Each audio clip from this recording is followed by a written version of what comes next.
All right, we're starting a new series with Dream Theater, and wait a minute, that's better. See, I listened to this fully for the first time, and I gotta say, it's a lot better than I thought. Like, straight up, this is really well done. It's not as proggy as I thought, like, not as proggy as Dream Theater usually goes, but still, this is some good rock music. And I will say, Charlie Dominici is, I would say, is actually a better singer than James LaBrie. Like, on this album, he is actually really, really good.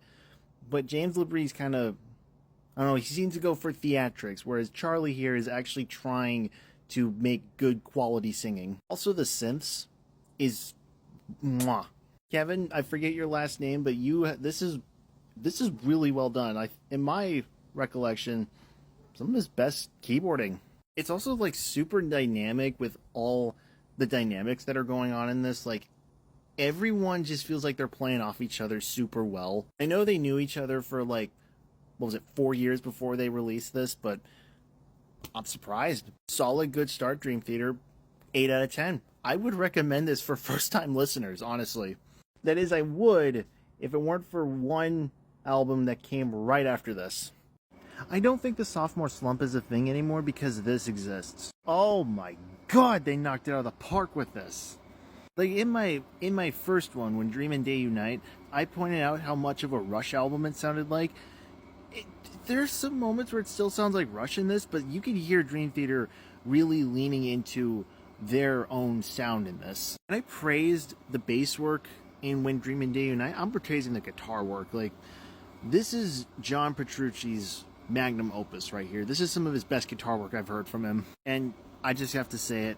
Metropolis Part 1 really cements this as a prog metal band. Like, you cannot get more proggy than Metropolis Part 1. You just can't. Every track is a banger. 100%. No skips. 10 out of 10. Would recommend. Go listen to it right now. Also, one more thing I want to bring up. There were some moments in this where I thought Kevin Moore's synth work just sounded like they could fit in a Mario Kart game. That's not a bad thing. I'm just pointing it out. Oh, morning. Yeah, let's talk about Awake. See what I did there? I awoke to talk about Awake. Get it? It was good, okay? Yeah, first thing I gotta say, this is a pretty big downgrade from Images and Words. And like, there's no one here stands out, to be honest. Like, no one stands out in this. And there's a lot of things on this album, especially with LaBrie, that I'm like, why did you do this? Like, the opening song, 6 o'clock, just sounds like an aggressive Eddie Vedder just was snuck in on this album. Huh? Also, I love how, like, dark and, like, less upbeat, I guess it sounds, and how epic Images and Words sound, and how this sounds more grounded. But Innocence Faded really stands out amongst all of them for just being so upbeat. And consider this is 1994. This is the height of grunge and Nirvana and Soundgarden and all that stuff, and you have this super upbeat song in this somewhat grunge album, like prog grunge almost. And their best song on this album, Erotomania, in my opinion, is their best. But what's weirdly enough is that James LaBrie actually has a good performance on this. I'm just going to say this. I think Dream Theater is best when it's just instrumentals. It's not a disrespect to James LaBrie. Dream Theater is at its best when it's just instruments. Another thing, there's a lot of Pantera on this. Not like as chuggy and heavy, but you can definitely hear some Pantera on this album. I don't know what specific Pantera, but I can hear it on it. Last thing I want to end off is that it ends off pretty well, actually, with Space Dyed Vest. That is actually one of the best songs I've heard from them. It sucks that they never played it live until recently. Overall, wouldn't recommend it, but I would give it like a 6, 5.5 maybe. I don't know. It's like middle of the road. What kind of radio bullshit was this? Well, I just finished this, and yeah, big thumbs down. Okay, just so this isn't like a falling into infinity hate train, I'm going to say the one things I like first. First off, Lines in the Sand, best song on this album. Seriously, oh my god, that song is amazing. Anna Lee and the lyrics were good. And Derek Sherinian was like legit, like This is some of the best keyboarding I've heard from Dream Theater. Okay, enough of the good stuff. Let's just get into the shit with this. First off, Hollow Years. Oh my god. That has got to be the worst song I've ever heard from Dream Theater so far. There's probably worse to come, but so far, Hollow Years, that is the actual worst song I've ever heard from Dream Theater. The lyrics are so forgettable. And it sounded like James LaBrie was just phoning it in. And Take Away My Pain, it's not as bad. I know what it's about. It's pretty personal to them, but it's not as bad, but it's still kind of meh. Second, it seriously feels like it's like Dream Theater and the studio is competing, like they're butting heads or something with this. Like I know the studio wanted this to be more radio friendly, but Dream Theater pushed against it. Prog isn't radio friendly, just overall. Yeah, that's all I gotta say. This is bad. It's so bad, I kind of have to revise this one a little bit. I don't think this is like a 5.5. This is like a 6.5, maybe a 6. This is like a 3, 4 maybe. This is not good. Raise your hand if you think this is the best song they've ever done. Like, I don't have any words. This is not an exaggeration. Go listen to it. Okay, is it this or Images and Words? That's the question that I'm asking myself right now. Which is better? Because this is legitimately some of the best, most progressive work I've ever heard from them. And it's a concept album, and I am not even going to get into the fucking story here. Like, look at this. Ignore this. Look at all of this. That's just the synopsis. The synopsis is supposed to be brief. This is not brief. And, like, everything on this album is beautifully done. Like, the guitar, John Petrucci, holy crap, best performance, I would say, of his career. Like, legitimately, amazing guitar work. He put emotion into a guitar. Even Whitney Houston would dream of doing that. And, like, the amount of twists and turns that this has on it, it's by far the most progressive thing that Dream Theater has done ever. And I don't think they could top this. 10 out of 10. Maybe. I don't know if I'd recommend this, but it's 10 out of 10. Yeah, more like 6 degrees of songs that were actually enjoyable on this. As in, 6 out of the 13 songs were good. And most of them were in the second half of this. Except for Blind Faith. That one's pretty fine. But yeah, I'm gonna be honest, I don't think you should ever open up your album with a 13-minute long song that I know means a lot to Mike Portnoy, but still, don't do that. Because my god, like 3 of the 13 songs on here are over 10 minutes, and they all feel like a drag. As long as you're not counting the last song, which is 45 minutes, which is just the entirety of disc 2. To be honest, there wasn't anything here that, like, stood out, really. I think it went a little too proggy. Like, it's almost, like, in some points they were trying to, like, beat out the prog that they did in Scenes from a Memory. It just comes off as a giant mess sometimes. I guess Solitary Shell's lyrics were serviceable. And I will say this, I was not expecting to hear like a Peter Gabriel riff on here. And I say riff, he mostly does acoustic stuff, but you get what I'm saying. I wouldn't recommend this, but it's still good. I'm giving it a 6 for 6 degrees of inner turbulence. They wanted to make a heavier album, and they did not fucking lie. So yeah, this is the heaviest Dream Theater album in terms of, like, metal heaviness. It's not as proggy as they usually are, but honestly, I think that's fine. And This Dying Soul, as much as people love that, it sounds like it was ripped from, like, Slipknot, Limp Bizkit, and Linkin Park, and you just jumbled them all together and just injected them with prog. That's how This Dying Soul sounds. It's not bad. I'm just pointing it out that it sounds like you just threw a bunch of nu metal stuff and injected them with prog. Legitimately, every song on here is amazing. The drumming is on point on this. Oh my god, the drumming is so fucking good on this. He's in the pocket. He's fast. He's proggy. He's all the things that I want out of a drummer. The opening could have been a little bit better, but that doesn't take away from this. Stream of Consciousness, an 11-minute instrumental.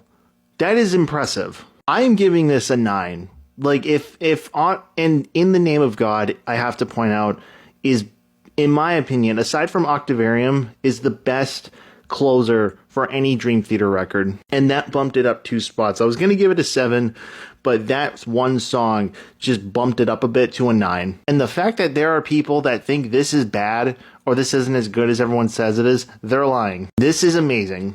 Big missed opportunity that they didn't just reverse this on their album cover. I know they kinda did, but no, I'm talking like take this image, put it on the back, and just keep it that way. But anyway, let's get on to this. No, aside from 2 songs, I think this was a pretty well-deserved 8 out of 10. The production on this is immaculate. It is super well produced, especially even for now, considering that this is 20 years old. This is produced super well. And almost every song on here is memorable to some extent. Like you've got Octavarium, Panic Attack. The Root of All Evil is a great opening. Something else I've noticed about this is that they didn't sound like they were trying to influence anything that was popular around the time of 2005. They weren't trying to inject any emo or nu metal or punk or any of that stuff. It was just a full straight prog with metal, and I think that's where this is really strong. It's just being Dream Theater, being themselves, and it works. The only 2 I didn't like were The Answer Lies Within and Sacrifice Sons. Sacrifice Sons just being a bit long for me, and The Answer Lies Within just being a really boring ballad. Like, really boring. But with all that being said, I will considering that this is also a concept album, sort of, each song is in a different key, hence the name Octavarium, this is getting an 8 out of 10. Am I the only one that's like, what the fuck is this cover? Seriously, what is this supposed to be? Is it like an ant infestation or an invasion of some city? But let's get into this. In the Presence of Enemies, right off the bat, just felt like a giant meh. Like it was good, but it wasn't like anything major that like sold me on this immediately. The next song though really sold me.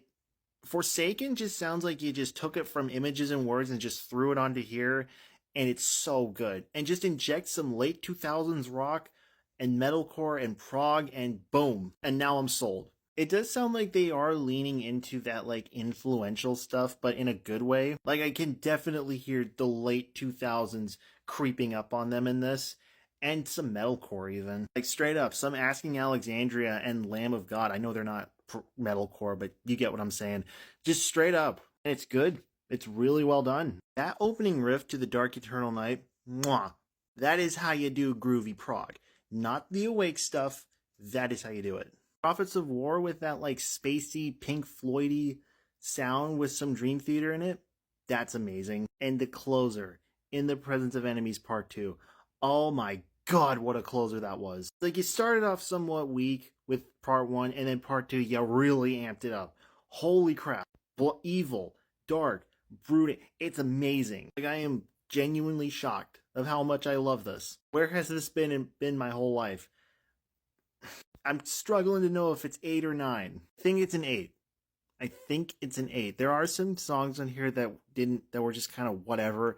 Repentance, it was fine, but that same riff repeating, it just got boring. Spoken word stuff from all those other artists were good, don't get me wrong. And there were some moments where it was kind of predictable, but again, that doesn't take away too much from it. Actually, more than I think about it, I think this is more of like a 7. Just a little bit. 7 out of 10. That's my final ranking for this. Okay, before I get into the review, I'm just going to let a YouTube video explain how I feel about this. Somebody took the most delicious bread, fresh brioche bun that you've ever seen in your life. They cut it open and they put like bologna in the middle. Yeah, what everything that man just said is how I feel about this. Like, ugh! The Count of Tuscany and Nightmare to Remember. Oh my God, those are amazing. And The Best of Times as well. Everything else, it's so forgettable. It's not well written. The solos are great though, I'll give you that. Plus, like, it opens up with like horror-esque sounding, like they closed off with Systematic Chaos, but as you go in, it's more classic Dream Theater. It's more of that 90s Dream Theater that they got super famous off of. But like the middle songs are just like the most forgettable things ever. Wither, that is like the blandest ballad I've ever heard ever. Best of Times, that is amazing. And The Count of Tuscany, that is a staple. That's like a Dream Theater staple at this point. I don't know, the lows are super low, but the highs are unbelievable. So I'm just going to give this right in the middle, 5. More like an underwhelming turn of events. I'll say this. The positives, it is way more focused than anything that they've ever made. Like you can really hear that they are trying to go for a singular sound and not trying to like fit in with what was going on in the early 2010s. And for the first album with Mike without Portnoy, I think they did a decent job. Mangini was fine. I don't think he was trying to like be Portnoy or anything, and you can hear it. You can really feel the loss of Mike Portnoy on this. But that's about all the positives I got for this. This is probably the most forgettable album I've ever heard from them. Like, there just wasn't anything on here that made me go, whoa, that was awesome. Like, pretty much everything else I could say, there was something that I was like, wow, that's cool. There's nothing on here that made me go, oh, that's cool. Like, it starts off fine with On the Backs of Angels, and then it just slowly goes down. And by the way, all 3 of the ballads on here are just... Dream Theater does ballads well, but these are not good. I will say it's a lot less proggy. Maybe because, like, Portnoy's gone, but still, it's a lot less proggy than you would expect from Dream Theater. The only real proggy stuff you got on here is Lost Not Forgotten, but even then, that's pales in comparison to everything they've ever done. If you don't like proggy Dream Theater, this might be good, but if you're into proggy stuff like me, no. I give it like a 4, bordering on a 3. If you don't like the proggier stuff, maybe it's like a 6. You know what? I think this is their creative low. Yeah, I just finished this. This is one of the most generic and least creative Dream Theater records ever. Even their most creative, I'd say, which is Illumination Theory, even that is still somewhat generic. Like, you have a whole classical piece in there right in the middle, and even then it's like, okay, a lot of the songs just kind of blend together, and The Looking Glass is just like, you just ripped off Rush, and not in a good way. Like, there's a good keyboard solo on here, but that's it. There is nothing good on here. I mean, Prose is it's the shortest, but it didn't feel like the shortest. It felt long as shit. Honestly, 2 out of 10. Would not recommend. I just feel bad for anyone that had to witness this thing. And I usually try to start out with positives when I start reviews. There is nothing positive except the cover. The cover is really well done, and it's cool. That has nothing to do with the actual content of the album itself, which sucks. Like, the musicianship just feels like they phoned it in. And I even found out before I recorded this that they did a whole tour where they played just this. All 34 tracks on this. Unabridged. Just straight up. Like a fucking play. And also, like, the narrative is not good. Everything on here is forgettable. There's no good part on this. It's produced fine, but everything else sucks. Big thumbs down. Nothing redeemable about this. I will say there is a slim of creativity on this, because this is a pretty big concept for a double album, I'll admit. You know what? It's actually pretty good. Yeah, like the past few have been just kind of duds overall, but this is actually good. It's not the greatest thing they've made, but it's actually like pretty listenable record. I thought S2N was like a good Rush tribute, not a Rush ripoff. You can hear it, but it sounds like Dream Theater. This doesn't sound like Rush. Underrated closer, by the way. Pale Blue Dot. What an underrated closer for an album. Just making a song about that picture and putting it into song form. It was great. Also, it's really well produced. Like, really well. I didn't bring it up the other times because overall they're just mixed really well, but this time it's like really exceptionally mixed. I will say the writing, it's generic. It's just like the generic pop verse, chorus.